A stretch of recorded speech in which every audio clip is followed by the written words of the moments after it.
കാസർഗോഡുള്ള പത്മനാഭസ്വാമി ക്ഷേത്രമാണ്. ഇവിടെ പണി നടന്നുകൊണ്ടിരിക്കുകയാണ്. ഇവിടെ ഭവ്യ എന്ന് പറയുന്നൊരു മുതലയുണ്ട്. മുതലയെ നമ്മൾ ദർശിക്കുകയാണെങ്കിൽ ഭഗവാനെ കാണുന്നത് പോലെയാണ് എന്നാണ് ഇവിടെ പറയുന്നത്. ഇവിടെ 2 കുളമുണ്ട്. ഇത് വലിയ കുളമാണ്, തൊട്ടടുത്ത് ചെറിയ കുളമുണ്ട്.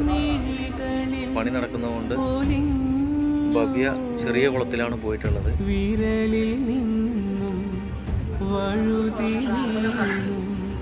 അമ്പലം എങ്ങനെയാണ്, നമ്മുടെ നട അടച്ചിരിക്കുകയാണ്.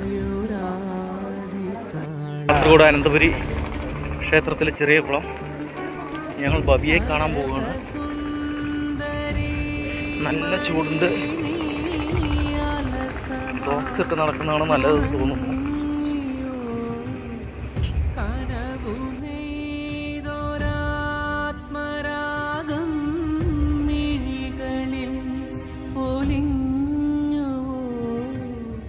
വിരലിൽ നിന്നും വഴുതി വീണു വിരസമായൊരാദിതാളം.